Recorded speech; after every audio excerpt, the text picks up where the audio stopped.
خوش آمدید. آپ علماء کرام کے ساتھ ہم موجود ہیں. خاکہ آپ نے دیکھا ہے، عنوان تھا قسمت کا کھیل. ذرا اس پہ ایک آدھ کامنٹ لیتے ہیں اور آپ لوگوں کے بھی سوالات ہیں بہت سارے، تو وہ بھی ہم لیتے ہیں جناب قبلہ ڈاکٹر محمد رضا داؤدانی صاحب سے، اور مفتی صاحب سے بہت شکریہ سب کا. مفتی اکمل صاحب، یہ اس میں یہ تھا کہ جناب، اور یہ اکثر لوگوں کو شکایت ہوتی بھی ہے کہ محنت کسی کی تھی، جب کریڈٹ لینے کا وقت آیا تو کسی اور نے کریڈٹ لے لیا.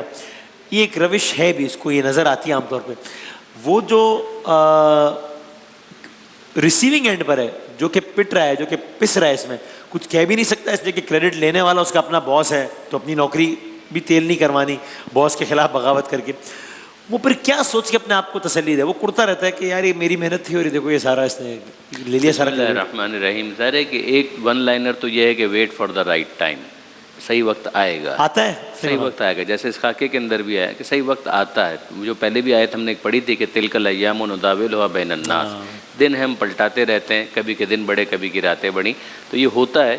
لیکن یہ کہ بہرحال جو باسز ہیں ان کو اس حوالے سے ذہن میں رکھنا ہے کہ یہ ظلم ہے کہ جو ان کی طرف سے ہو رہا ہے، کہ اگر وہ کسی کو اس کا ڈیو شیئر نہیں دیتے یا کریڈٹ نہیں دیتے تو اس کا مطلب یہ ہے کہ وہ ظلم کر رہے ہیں. اور قرآن مجید اس حوالے سے کہتا ہے کہ لا یجرمنکم شنآن قوم علی ان لا تعدلوا اعدلوا هو اقرب للتقوی، کہ کسی قوم کی کسی فرد کی دشمنی تمہیں اس بات پر آمادہ نہ کرے کہ تم اس کے ساتھ عدل کا راستہ ترک کر دو. اعدلوا، عدل کرو، یہی تقوی سے قریب تر راستہ ہے.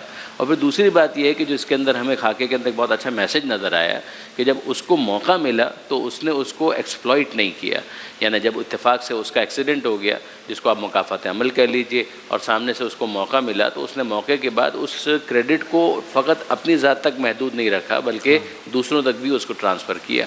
تو یہاں پر بھی قرآن مجید کی ایک آیت ہے کہ لا تستوی الحسنہ والسیئہ، کہ یہ نیکی اور برائی یہ دونوں برابر نہیں ہو سکتے. یعنی اس کا جواب اس طرح سے دو، ادفع باللتی ہی احسن، کہ جو اچھا طریقہ ہے، اچھی نیکی ہے، اس کے ذریعے سے اس برائی کا جواب دو.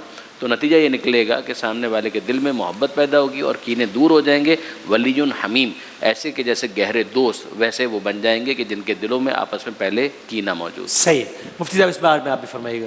جی دیکھیں، بسم اللہ الرحمن الرحیم. نبی کریم صلی اللہ علیہ وسلم ارشاد فرماتے ہیں کہ اللہ تبارک و تعالیٰ نے لوگوں کی، مخلوق کی تقدیریں ان کی پیدائش سے 50,000 سال پہلے لکھ دی تھیں. یعنی جو اللہ تعالیٰ نے لوح محفوظ میں لکھوایا وہ دو طرح کا تھا. ایک تو وہ کہ جس میں ہمیں کچھ نہ کچھ قدرت و اختیار ہے، ایمان، کفر، نیکی، بدی، ہدایت، گمراہی. اور ایک وہ جس میں ہم مجبور محض ہیں، کون کہاں پیدا ہوگا، کہاں مرے گا، کس سے شادی ہوگی، کتنے بچے ہوں گے. کوشش ہم کرتے ہیں، اس میں کوشش کا بظاہر دخل ہوتا ہے، لیکن انجام جو ہے وہ مشیت الہی پر موقوف ہے. صحیح ہے. اس چیز کو اگر ذہن میں رکھیں کہ کوئی آپ کی جو قسمت میں اللہ نے لکھا اس کو چھین نہیں سکتا، اور جو نہیں ہے وہ آپ کو دلوا نہیں سکتا. نبی کریم صلی اللہ علیہ وسلم نے حضرت ابن عباس رضی اللہ تعالی عنہما سے فرمایا، اے ابن عباس، اگر ساری دنیا تجھے نقصان پہنچانے پہ جمع ہو جائے تو اتنا ہی نقصان پہنچا سکتی ہے جتنا اللہ نے تیری قسمت میں لکھا. اور اگر یہ سارے تجھے نفع پہنچانے پر مجتمع ہو جائیں تو اتنے نفع پہنچا سکیں گے جتنا اللہ نے تیری قسمت میں لکھ دیا. حضرت انس کہتے ہیں میں نے 10 سال نبی کریم صلی اللہ علیہ وسلم کی خدمت کی. جب کبھی کام خراب ہوتا آپ نے مجھے کبھی نہیں ڈانٹا، اور اگر گھر والے کچھ کہنے لگتے تو سرکار فرماتے کہ اگر اللہ نے اس کی قسمت میں نہ لکھا ہوتا تو ایسا کرتا ہی کیوں. یعنی اگر ہم نبی کریم کی حیات طیبہ دیکھیں نا، ہر چیز کو اسی طرف، یعنی یہ تو وسیلہ ہے، اصل تو میرے رب کی رضا ہے، میں اس کی رضا پر راضی رہوں گا. اس لیے جو بھی غلطی کرتا تھا، خرابی معاف کر دیا کرتے تھے. تو یہ چیز ذہن میں رکھیں. آپ دیکھیں نا، اس میں بلکہ اس کا ثبوت ہے، انہوں نے تو ساری تدبیر کر لی لیکن اللہ نے اس کی قسمت میں لکھا تھا، اس کی عزت، اس کا احترام. وہ بابا گر گیا 50 سیڑھیوں سے نیچے سر پھٹ گیا اس کا. دیکھیں اللہ نے کیسا وسیلہ بنایا. پھر جو شرارتیں کرتے نا، سر پھٹتے پھر ان کے ایسے. صحیح. ٹھیک. عمومی فارمولہ تو نہیں ہو جائے گا نا جس کا سر پھٹے وہ کہیں شرارت کی ہوگی. صحیح. ٹھیک ہے. ایک سوال چلے گا جناب. علماء کرام سے یہ پوچھنا ہے کہ اگر بیوی اپنے کسی علاج کے لیے، کسی بھی قسم کے علاج کے لیے شوہر سے پیسے لیتی ہے اور وہ پیسے وہ علاج پہ لگانے کے بجائے اگر کہیں اور لگا دیتی ہے تو کیا یہ جائز ہوگا؟ صحیح. قبلہ. ظاہر ہے کہ بنیادی مسئلہ تو یہی ہے نا کہ جس کا مال ہے اس کی مرضی کے مطابق اس کے اندر تصرف ہوگا. اگر لیا ہے علاج کے لیے تو علاج ہی کے اوپر خرچ کرنا ہوگا، کسی اور کام کے لیے خرچ کرنے کے لیے اس سے ایک اور پرمیشن کی ضرورت ہوگی، یا انڈرسٹینڈنگ ایسی ہو کہ جس کے ذریعے سے ایک اطمینان ہو کہ نہیں یہاں پر بھی ہم خرچ کریں تو ان کو اعتراض نہیں ہوگا، یہ تو ویسے بھی میں نے تکلفاً پوچھ لیا تھا، اگر میں نہ بھی پوچھتی تو انہوں نے دے تو دینا تھا. تو وہ ڈیپینڈ کرتا ہے ان کے آپس کے انڈرسٹینڈنگ کے اوپر. صحیح. اس میں کوئی بات جی بس اس میں اتنا ہے کہ انہوں نے جب مانگا تھا اس وقت اندر کوئی مکروہ ارادے تھے یا پاکیزہ ارادے تھے، یعنی جھوٹ بول کے وہ بیگ خریدنا تھا اور بیمار پڑ گئیں اور کہا کہ مجھے دے دیں، تو جھوٹ بول کے لیا گیا نا، چاہے لاکھ انڈرسٹینڈنگ ہو لیکن جھوٹ پہ گرفت ہوگی. اور جو حضرت نے فرمایا بالکل ٹھیک ہے کہ پھر اگر واقعی بیماری کے لیے لیا لیکن بعض اوقات ایمرجنسیز ایسی آ جاتی ہیں یا ارجنٹ کوئی کام ایسے نکل آتے ہیں کہ وہ اگر اس میں استعمال کر لے اور اس کو گمان ہے کہ میرا شوہر ناراض نہیں ہوگا، پھر وہاں کا جی سنائیے گا، اگلا سوال سنائیے گا. جو لوگ کالا جادو کرتے ہیں اور کالا جادو بھی شرک کے زمرے میں آتا ہے، تو کیا کالے جادو والے لوگ بھی اگر اللہ کی طرف رجوع کرتے ہیں اور توبہ استغفار کرتے ہیں تو کیا ایسی صورت میں ان کی بھی معافی ہو جائے گی؟ اچھا جی قبلہ. دیکھیں پہلی بات تو یہ جادو کرنا نا بہت مشکل کام ہے، بچوں یہ کا تو کھیل عاملین نے ہماری نفسیات سے کھیلا ہوا ہے، جہاں پہنچے وہاں جادو.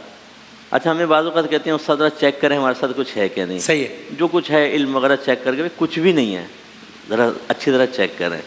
ارے بھائی کچھ بھی نہیں، ایک دفعہ اور چیک کر لیں. یعنی وہ سننا چاہتے ہیں سفلی ہے، جادو ہے، ہڈیوں میں اتر گیا ہے، کھلا دیا گیا ہے، آپ تباہ ہونے والے ہیں، آنکھ کاڑی ہونے والی ہے، کان اڑ جانے والے ہیں، وہ پتہ نہیں کیا سننا چاہتا ہے. یہ نفسیاتی مریض بنا دیا گیا ہے. اس میں بھی یہ آیت بس ہمیشہ ذہن میں رکھیں، وما ہم بضارین بہ من احد الا باذن اللہ. سبحان اللہ. یہ ہاروت ماروت تھے جو جادو سکھانے کے لیے اللہ کی طرف سے بطور آزمائش بنی اسرائیل پہ مسلط ہوئے تھے. تو اللہ تعالیٰ ان کے بارے میں فرماتا ہے کہ جو سیکھتے ہیں نا یہ بنی اسرائیلی کچھ جادو وغیرہ، اس سے یہ کسی کو بھی نقصان نہیں پہنچا سکتے مگر اللہ کے اذن سے. اللہ چاہے گا تو جادو اثر انداز ہوگا ورنہ. اور یہاں تو حقیقتاً جادو نہیں ہے، جتنے جادوگر ٹائپ ہیں بھی نا یہ پاگل بناتے ہیں لوگوں کو. اس کے لیے بڑا لمبا چاہیے ہوتا ہے، ٹائم چاہیے ہوتا ہے. وہ اب اچھا میں یہ پوچھتا ہوں اگر جادو کرانا ہے تو مار کیوں نہ دوں تم آپ کو میں؟ صحیح ہے، جان ہی چھوڑی ہے. ہاں بس خالی کان میں درد ہو گیا جی یا داڑھ میں درد ہو گیا، آنکھ پھڑک رہی ہے، اتنا سا جادو؟ فارغ کرو، میدا نہ خراب کر دوں، میدے نکال لوں باہر میں آپ کا. یہ خواہ مخواہ کی یہ چیزیں ہیں، کوئی گھبرانے کی ضرورت نہیں ہے. اچھا بات کہتے ہیں سب مجھ پہ جادو ہو گیا، کوئی علاج بتائیں. میں کہتا ہوں پتہ کیسے چلا جادو ہو گیا؟ عامل نے بتایا. بھائی کیوں اتنا وہ کنفرم ایسا بتاتے ہیں آپ پہ سفلی ہے. میں کہتا ہوں اس سے دائرے میں رہ کے پوچھو، بتاؤ میری جیب میں اس وقت کیا ہے، میں کیا کھا کر آیا ہوں، میرے کتنے بچے ہیں، ان کے نام بتاؤ. پھر دیکھیں غصے ہو جائیں گے.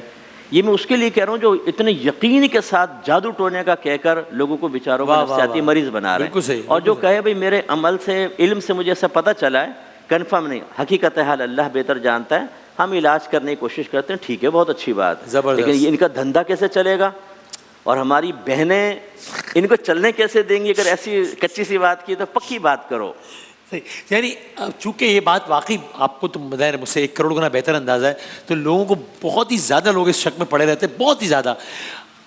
عام آپ کا اندازہ کیا ہے کہ مثال کے طور پر اگر 100 لوگ اس شک میں مبتلا ہیں تو حقیقت ان میں سے ہوتا کتنا کوئی، تاکہ لوگوں کو آئیڈیا ہو کہ بھائی کس حد تک ہے اور کس حد تک نہیں ہے اندازہ؟ مطلب دیکھیں نہیں ہوتا. اچھا یعنی 99% شک ہوتا ہے لوگوں کا، 99% شک ہوتا ہے، نہیں ہوتا. یہ کوئی 100,000 میں سے ایک آدھ نکل آیا. میں یہ عرض کر رہا ہوں کہ جب ایک آدمی سے مجھے دشمنی ہے میں تو اس کو راستے سے ہٹانا چاہوں گا نا، ختم کرنا. برباد ہو اس کو اپنے جادو. اور یہ چیزیں غیوبات سے تعلق رکھتی ہیں، اللہ جانتا ہے، اس کے بتائے سے رسول جانتے ہیں، نبی جانتے ہیں، وہ امت تک پہنچاتے ہیں. ابھی ہمارے پاس کون سا ایسا ذریعہ ہے کہ 100% شیورٹی کے ساتھ ہم کہہ لیں؟ ایک گمان ہی ہے نا. اور وہ میں نے پہلے ہی کہا کہ بھئی جادو تو حق ہے، لیکن اگر گمان ہے تو گمان کی حد تک بیان کریں. صحیح ہے، بھئی لگتا ہے ایسا ہے، ہمارے علم سے ایسا ظاہر ہو رہا ہے، گھبرانے کی ضرورت نہیں ہے، سب اللہ تعالیٰ کرے گا وہ. لیکن وہ اگر اللہ کی طرف لے جائیں، تقدیر کی طرف لے جائیں، وہ دھندا نہیں چلے گا. مسئلہ یہ اس پہ آپ کچھ ایڈ کرنا چاہیں گے؟ بنیادی طور پہ مسئلہ وہی ہے جو مفتی صاحب نے ارشاد فرمایا کہ کون ہے جو اس دنیا کے اندر پریشان نہیں ہے.